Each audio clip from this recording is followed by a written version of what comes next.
Etsy banning accounts within 24 hours and sometimes less. This here is, well, it's disheartening because people have had hopes that they were going to be able to sell on Etsy, and then all of a sudden they get banned and they don't even get an email that explains why. It just says, sorry, after review, we're no longer going to let you sell. Here's the thing. This is happening more and more and more. Etsy publicly kind of admitted that this was happening, by them coming out with some things that they're going to be putting in place to make sure that the Etsy platform is safe and it is, well, it's being represented by sellers that are legitimate. And with that being said, I am going to bring up the actual article, and that's this right here. So it's the seller handbook, strengthening new shop onboarding to keep our community safe. All right. Now, let me just kind of go through this a little bit here, and we'll just kind of break it down. Well, let me just say this here. In 2024, we're making updates to the onboarding process for new shops to ensure Etsy's a trusted place to shop and run a business. All right. So now let's kind of go through a little bit of this. I'm not going to read the entire thing. Okay. But you can see here, okay, Etsy support. That's who this Brendan is. Okay. He's been doing it for 6 years. Okay. So let's get down here. We'll be making, let me highlight this. We'll be making these changes, okay, over the next few months, and they'll only apply to new created shops. Well, let's go up here real quick and see if I missed anything. Okay. We knew every order is an opportunity to make an impression on shoppers, and that's important to our business as it is to ours. That's why in 2024, we're making updates. To the shop onboarding process so we can better protect the amazing marketplace and community we've built together. Okay, pretty much the same thing I already shared. Okay, so here's what we're looking at. If you decide, well, let me highlight, there we go. But if you decide to open an additional shop, your new shop could be subject to these new requirements, even if you've been selling on Etsy for a while. Okay, let's get down to the first one here. Adding an enhanced identity check to the shop setup process. We'll be introducing a new method of identity checks to the shop setup process so we know that the new shop owners are who they say they are. They'll be asked to upload a photo ID right here, like a driver's license or passport, and taking a selfie using their computer or phone. To complete these checks, we've partnered with Persona, a third-party company certified to the highest industry standards for security. We prioritize working with vendors who share our values and put people first. And after vetting multiple potential vendors, our team feels confident Persona does both. So they're basically saying that's why we're using that company. Chris, why do you think they're doing this? Why is this their first check? And do you think that this is part of the reason why we've seen such an outbreak in shops being banned? I think this policy is actually a reaction to the outbreak of shops being banned, because I think what they realized was when they started coming down with the ban hammer at the end of Q3, beginning of Q4 last year, when we had the mock-apocalypse, right? The mock-up apocalypse, that they needed a better way of doing this, and they couldn't just rely on AI to really figure out who was spamming, who was bombarding the platform, who was creating fake accounts, right? And by verifying an actual physical ID up front, you know who is tied to that account. Now, how good is Persona at weeding out fake ID? We don't know, right? But at the very least, this is a nice check step on the front end for Etsy to be able to say, hey, look, this is a real person, right? It's not just an email address with a random social security number, which you literally could just type in a random EIN or social security number in the past. They're making sure that these things match, right? And adding that step in, I think, makes a lot of sense. Now, there's probably going to be some people in the comments who say, I don't want to give my ID over. Well, that's up to you. But if you want to be safe, it's not like you were ever anonymous on Etsy to begin with. If you want to avoid some of the issues that are going on, I think this is a rational step. I'm not normally a fan of handing my ID over just for the heck of it. But in this case, right, if we're matching it to a person to verify who that person is, and those details aren't going to Etsy anyway, they're going to Persona, right, who is set up to do this, then I'm okay with this as a check step. Yep. to make sure that it's tied to a person. Now, the thing that I would push back on here is, okay, if I'm a business, if I don't want to sell this in my name, and I want to sell it through the business, shouldn't I also be able to verify it with my EIN and like an SS4 or some sort of IRS Yep. documentation uh, to verify it as the business? But Mhm. Etsy is designed more for individual sellers, at least still at this point. So that's kind of more of the approach that they're taking. Hopefully, they'll Yeah. expand that to account for people who are doing this through a business entity and just think about it that way as well. But I I've personally, used I'm just saying, I'm personally like surprised that they haven't done this sooner. Like, I mean, honestly, I think it was kind of loose to be able to set up a shop. There wasn't a ton of verification other than your banking and your address. So this is going to weed out some of the scammers or the people that are trying to get on the platform. And is there going to be people that are going to be able to figure out a way around this? Maybe, but it's a lot harder. So I think it's a good thing. I think the other thing with this is theoretically, and I don't know if Persona stores data or whatever, right?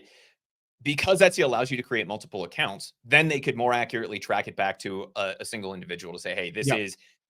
is Scott Volker, right? It's the same picture more or less. And there's a lot of tools, a lot of AI tools now that say, okay, you take a picture of somebody, you put it in, and it shows you every photo of them on the internet, right? Yep. You can do that already. And so all they're doing is tying it back to an individual in case something weird happens. And that way, if they do find out that you're spamming or breaking TOS or doing whatever, they have kind of a full register of all of your accounts Yep. beyond something like just an IP address or a MAC address, right? Yep. Yeah. Cool. All right. Let's move on to number 2. So this is the other check step that they're having here. Introducing a shop setup fee to support enhanced security and verification. I like it. I mean, I like this idea. Like, so many people though, Chris, and I'd like to know in the comments, who has a problem with this? Like, who has a problem with a setup fee to start your business? Like, I don't know, Chris. I don't think this is a big deal, but a lot of people have been upset about it. Like, how dare they charge us, for a fee to sell on their platform? Do you know we're doing them a favor? Well, they're kind of doing you a favor too. So I'm just curious in the comments, but let me just kind of go and read what they say here. We're committed to keeping, okay, they do the whole thing, keeping it safe and everything. And this is an enhanced security check to support the new shops. We'll start, okay, this is the part I want to get to. Okay. We will start by introducing this fee to some new shops. They'll pay a one-time setup fee of $15 before they can open for business. We clearly communicate if the fee applies during the shop setup process. The non-refundable upfront investment will help to ensure new shops are committed to running a business on Etsy. Okay, we talked about this before. Now, could they put a credit in place and say, hey, and we'll give you $5 credit towards Etsy ads? Maybe they will in the future, but this to me it's so little of a thing to ask. And I think that is a good thing because now someone has to have banking connected that's going to be able to, or a credit card that's going to fund this thing. So you got to have a legitimate card. I think it's another great check, I personally think. Yeah, for me, I don't have a problem with the fee. And you just alluded to the point that I made when we talked about this when it first popped up, Yeah. which is I would rather than them taking the $15 and just lighting it on fire, I Right. would rather see Etsy long term encouraging the use of different Etsy features. So let's just assume that we have to pay $5, which is an unrealistic amount for that persona verification, Yeah. right? That ID verification that we were just talking about. It's probably a dollar at most, a couple pennies at scale, right? Yeah. But let's just say that's $5. That leaves us with $10 that goes to Etsy. Why not give new sellers a $5 credit to Etsy ads? Why not give them a few free listings that is based on a dollar amount that comes out of this so that it does not feel like you're just taking $15 to create the account? It keeps that filter in place, which is what Etsy's using this for, right? They're saying it's not a huge barrier to entry, but it's enough that if you were thinking about creating a bunch of spam accounts and you did somehow get a bunch of fake IDs that were able to pass the persona verification, that it's going to cost you $15 to create all of those accounts, right? Yeah. Now, I'm okay with that, but I'd like to see them applying that on the back end to say, okay, if you are a serious seller, here's the things you need to invest in. You need to invest in some ads. You need to invest in this. You need to invest in that. So we're going to take the remaining portion of this fee and divvy it up across the different additional paid features, or give them 30 days free of Etsy Plus, right? Something like that to get people started off right and to understand where that money is being best spent. And it's not like it costs Etsy anything legitimately, because you either give them the $5 in Etsy ads, or they give you the credit that you've already paid for and they just reallocate that money down the road, right? But it feels nicer to sellers, and it actually makes Etsy more money long term because you're encouraging people to use the features to create more listings, to run Etsy ads from day one. That to me makes a lot more sense than just charging $15 and saying, yeah, it's gone, right? Yeah. Not opposed to the filter, just think there's a better use of it. Yeah, I think so. I think you're getting a little elaborate on how they can utilize it. Like if you were on the board, you'd be pitching these ideas, and I think that's fantastic. But again, I don't think about it too much. It'd be like $15. Like, come on, $15 to open up a store. Like, come on, like this should have been happening years ago anyway. Like, okay, you're gonna let me sell on your platform for $15? I mean, if you want to do a garage sale and it's a neighborhood garage sale, they're gonna charge you for advertising. Oh, everybody's got to pitch in $10, right? Oh, really? You want me to pay so you can advertise? Like, come on. Anyway, all right, let's not go down that rabbit hole. I think it's great, Chris. I think those are great ideas. Maybe Etsy will listen. I don't know. Okay, so the last thing is exploring changes to payment schedules for new shops. Okay, so again, they go through the whole thing that they want to be able to, create a better, safer platform. Okay, but basically what they're saying here is that the payment schedules for new shops until they have proven track record of sales on Etsy. Okay. So what they're basically saying is for brand new shops, they're not going to release the funds as quick as they have in the past. There's going to be, like right now, you can say, I want a payment every day. Okay. I want it once a week. They're going to basically limit it, and they're going to probably say we have to hold it for 30 days. Okay. And a lot of companies are doing that anyway. Okay. There's a lot of companies that are holding money for 30 days because they have to let refunds kind of work themselves out and all of that stuff. So they're saying here, we're making these updates to help ensure sellers who are just getting started can fulfill their orders or provide refunds when needed. Okay. New shops will see their payment schedule right in their shop manager after they complete onboarding. Okay. So again, not a big deal. And it really shouldn't matter. What it should do is it should make you say, oh, Etsy is going to not have so many shops getting banned anymore. Because let me ask you this. If you had to do these three things and you were sure you weren't going to get that, I'm sorry, but your account's banned or you're suspended, would you do it?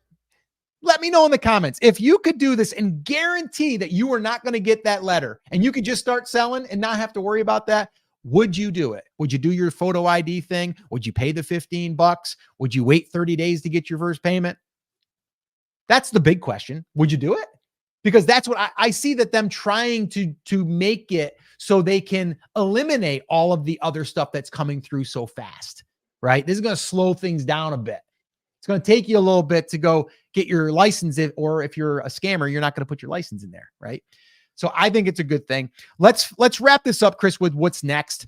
And it says we'll be introducing and testing out these changes over the next few months. And while we're working to raise the bar for new members of our community, we're equally committed to keeping them safe and helping them thrive once they're here. We'll continue to focus on education and adding protections to help sellers avoid scams that target new business owners.